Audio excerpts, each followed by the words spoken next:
आज की डेट में एक रिटेल इन्वेस्टर का बहुत बड़ा ग्रुप एक स्टॉक के लिए बहुत पॉजिटिव है एंड बहुत सारी होप जो है वो बिल्डअप करे हुए बैठे हैं। मैं बात कर रहा हूं जी मीडिया लिमिटेड। अब यहां पर हम देखेंगे तो 3 महीने की सिर्फ बात करेंगे, 32% का नेगेटिव रिटर्न इस स्टॉक ने डिलीवर किए हैं, जबकि होप इतनी बिल्डअप है बट उसके अगेंस्ट ये स्टॉक बिल्कुल टूटे चला जा रहा है। एंड ये आप समझिएगा कि गिरावट इतनी बड़ी है कि उस गिरावट के चार्ट को अगर कोई देखता है तो यही कह उठता है कि शायद बाई चांस ये स्टॉक चल पड़ा तो मैं अमीर हो जाऊंगा।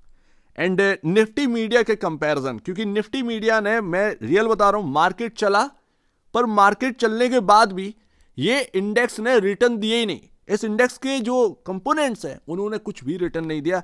मीडिया सेक्टर बिल्कुल यहां पर ना बिल्कुल बिल्कुल पिसा हुआ है आप कह सकते हैं। 3 महीने में इसने भी यहां पर -32.95% का नेगेटिव रिटर्न दिया है। एंड यहां पर अगर आप देखेंगे तो पूरी बात खत्म नहीं होती है। ये स्टॉक का पूरा चार्ट है सन 2007-2006 के आसपास से लेकर अभी तक का, ये आपके सामने 600 का यहां पर हाई लगा था इस स्टॉक के अंदर। एंड आज की डेट में 100 रुपए के ब्लो चला गया है ये स्टॉक। यहां पर अगर आप देखेंगे तो कुछ यही महसूस करेंगे, इतना छोटे स्टॉक पर, इतने छोटे स्तर पर मिल रहा है ये स्टॉक, बाई कर लेता हूं। एंड यहां पर आप देखिएगा कि कभी ना कभी तो यहां पर 300, 350 या 500 रुपए का भाव देखने को मिलेगा।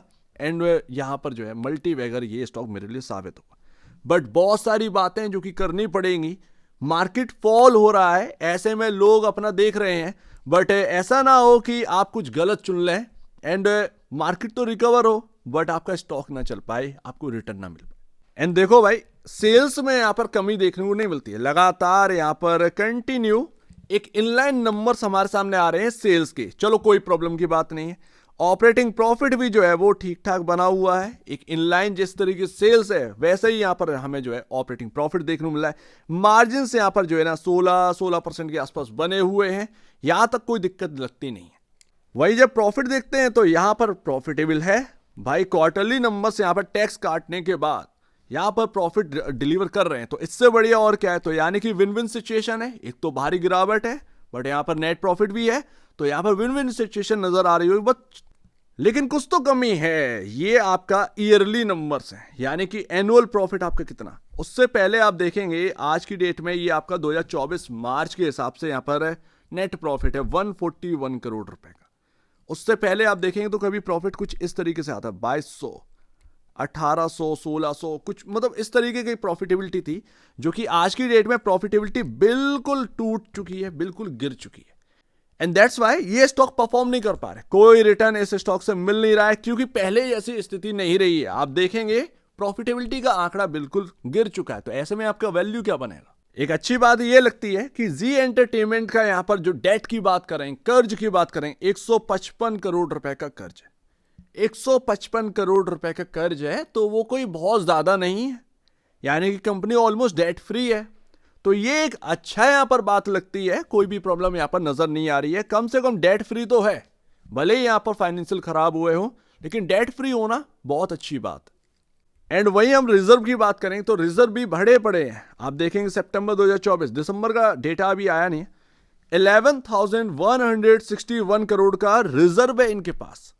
तो ये रिजर्व क्यों होता है, क्या डिविडेंड पर्पस से होता है। मैं कई बार आपको बता चुका हूं, अगर आप ये सोचते हैं कि डिविडेंड के लिए ये रिजर्व यहां पर भरे रहते हैं और कहीं ना कहीं इन्हें डिविडेंड देना चाहिए, बहुत सारे लोग कहते हैं इतना यहां पर रिजर्व है डिविडेंड क्यों नहीं देते, तो बॉस ये रिजर्व जो है ना, आगे कभी भविष्य में कुछ प्रॉब्लम आती है कंपनी के साथ, उससे निपटने की तैयारी के लिए रखा जाता है।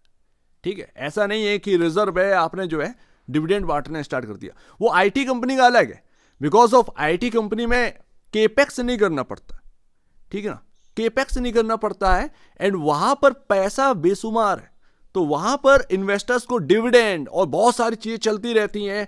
वो एक ऐसा सेक्टर है जो कि आपका वेल्थ बहुत ज्यादा बनाता है। बट यहां पर क्या हो जाए, क्योंकि टफ कंपटीशन है, क्या लग रहा है जी एंटरटेनमेंट का स्टॉक ऐसा थोड़ी कर रहा है, सोनी की डील वो वगैरह वगैरह, ये ऐसा थोड़ी है कि भाई यूं ही करने पर तुले थे। कंपटीशन काफी टफ हो चुका है इस यहां पर सेक्टर के अंदर, एंड दैट्स वाई आगे का कुछ भरोसा नहीं है, कुछ पता नहीं है। तो इसीलिए रिजर्व का होना तो बहुत ही अच्छी बात है, रिजर्व अच्छा खासा इनके पास है। अब समझते हैं कि और प्रॉब्लम क्या देखने को मिलती है। प्रॉब्लम यह देखने को मिलती है प्रमोटर का बिल्कुल भी इंटरेस्ट नहीं है, पता नहीं क्या। 3.99% होल्डिंग है प्रमोटर की, जो कि काफी लोएस्ट है। FII से 20.05% होल्ड कर रहे हैं, वही DIS 17.87% होल्ड कर रहे हैं। हालांकि आज की डेट में अगर आप देखेंगे एक साल के भीतर भीतर ये सब कुछ गायब हो चुका है।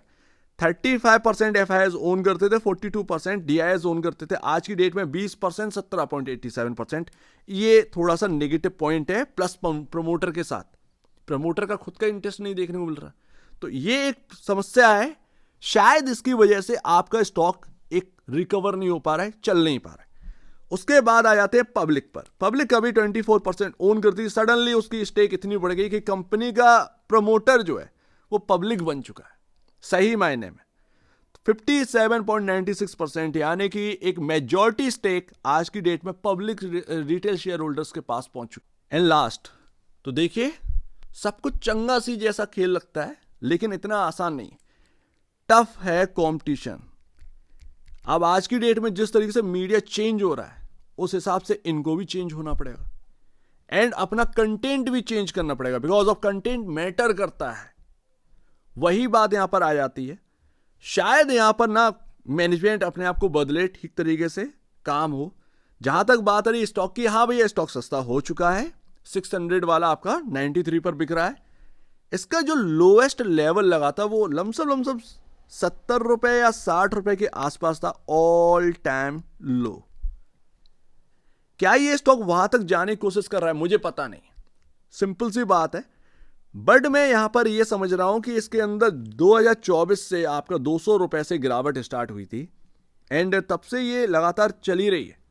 एक बहुत बड़ा गैप डाउन हुआ था एंड उसके बाद ये गिरावट चल रही। F&O का पार्ट भी नहीं रहा, तो एकदम से आप कहें कि रिकवर हो जाएगा, तो ये भी कहना एकदम आसान नहीं है। एंड अगर इसको रिकवर होना है तो उसके लिए चाहिए भाई प्रॉफिट लेकर आओ, या होप या कोई डील यहां पर हो जाए, तो उससे यहां पर जो है इनको यहां पर आसानी हो रिकवर करने में। तो कुछ ऐसा चाहिए है इस स्टॉक के अंदर या कंपनी के अंदर, जो कंपनी के अंदर दम लेकर आए। दम आएगी तो स्टॉक में भी दम आ जाएगी। अदरवाइज अभी आप देखें टफ कंपटीशन है, बहुत ज्यादा टफ कंपटीशन है। एंड रिलायंस आप देखिए क्या कर रहा है एंड बाकी वगैरह लोग क्या कर रहे हैं, तो वो चीज ना यहां पर समझने वाली है। प्रॉफिटेबिलिटी अगर बैक करेगी वापस पुरानी की तरह, तो यहां पर स्टॉक भी बैक करेगा। अदरवाइज अगर आप देखें क्या ये राइट वैल्यू है, हाँ ये राइट वैल्यू है। आप सोच रहे हैं कि ये अंडर वैल्यूड स्टॉक है, नहीं ऐसा नहीं है। आज की डेट में जो प्रॉफिटेबिलिटी है, जो कंपटीशन है, उस हिसाब से ये राइट वैल्यू पर है। तो यहां से चलना इतना आसान नहीं है, उसके लिए बहुत कुछ चाहिए रहेगा। मेरे को यहां पर एक रेंज देखने को मिलती है जो कि जुलाई या सितंबर के आसपास का यहां पर जो है ना काफी इंपॉर्टेंट जगह थी, 114 रुपए। एंड इसने 104 रुपए पुराने डेटा के हिसाब से ब्रीच कर दिया। ये रेंज जैसी टूटी, उसके बाद ये टूटे ही चला जा रहा है। एंड इवन किसी भी स्टॉक के अंदर एक इंपॉर्टेंट लेवल होता है 100, एक साइकोलॉजिकल लेवल, इसने वो लेवल भी तोड़ दिया। तो अब क्या, तो यहां पर ना बस आप यही कर सकते हैं कि भैया अगर आपको होप है कि जी एंटरटेनमेंट मेरा स्टॉक रिकवर करेगा, आगे चलकर सारी दिक्कतें जो है वो दूर होंगी एंड स्टॉक काफी ज्यादा करेक्ट हो चुका है, तो वो आप अपने हिसाब से जो भी स्ट्रेटजी बना के रखें वो करिए। अदरवाइज अगर आपको लगता है कि नहीं होप जो बिल्डअप है ये सब फालतू की चीज है, कुछ नहीं होना, बहुत टफ कंपटीशन है, मेरे को यहां पर ना हाथ नहीं जलाने, तो आप इससे दूर रहिए। क्योंकि आपको बटना होगा। ये टेक्निकल एनालिसिस, ये फंडामेंटल एनालिसिस, ये सब ना आपका जो है ना काम कर रहा है, और वही सारी चीजें जो है ना सारी उसी हिसाब से हो रही हैं। तो मेरा यहां पर कहना यही है कि अभी भी स्टॉक कोई यहां पर ना सस्ता नहीं है। एक्चुअल में आप इसे अंडर वैल्यूड नहीं कह सकते, बिकॉज ऑफ प्रॉफिटेबिलिटी अब वो नहीं रही जो पहले कभी थी, जो वैल्यू आपकी बनाती है। तो वो जो वैल्यू नहीं रही, तो सीधी सी बात है स्टॉक भी आपको उस जगह पर नहीं मिलेगा। लेकिन हाँ 93 के आसपास आ गया, बड़ी कंपनी है बॉस, ठीक है, सब कुछ लगता है कि हाँ भाई कोई आकर सुधार दे। बहुत सारे लोग ये सोचते हैं कि रिलायंस यहाँ पर होल्डिंग ले लेगा एंड उसके बाद ये कंपनी चल पड़ेगी। बहुत सारे खबरें चलती रहती हैं भाई, खबरें बनाता कौन है पता नहीं, वो सोशल मीडिया है, सोशल मीडिया पर एक जगह चलने लगी तो चलने लगी। तो ये चक्कर में मत रहिए, बहुत ही क्रूशियल, बहुत ही यहाँ पर ना जगह पर है ये, अपने लोज ऑल टाइम लो के आसपास है घूम रहा है स्टॉक। तो देखिएगा क्या आपको लेना चाहिए या नहीं लेना चाहिए। बट अभी जब तक ये प्रॉफिटेबिलिटी में दम आना स्टार्ट नहीं होगा तब तक यहाँ पर काम नहीं बनेगा। डेट से यहाँ पर प्रॉब्लम नहीं है, कंपनी के पास रिजर्व भी अच्छे हैं, बट टफ कंपटीशन के लिए कंपनी कर क्या रही है ये काफ़ी इंपॉर्टेंट होता है।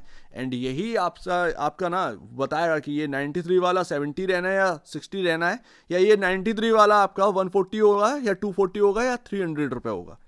ये कंपनी के मैनेजमेंट के ऊपर है कि ये टफ कंपटीशन से आप निपट कैसे रहे हैं, उसके लिए कर क्या रहे हैं। सो उम्मीद है काफ़ी कुछ आपको समझ में आया होगा। एक बार निवेश से पहले या बेचने से पहले अपने ब्रोकर एडवाइस से जरूर सलाह लीजिएगा। खुद की स्टडी करेगा उससे बेहतर कुछ भी नहीं है, खुद की स्टडी मस्ट है। तो आप दीजिए वीडियो देखने के लिए बहुत धन्यवाद दोस्तों।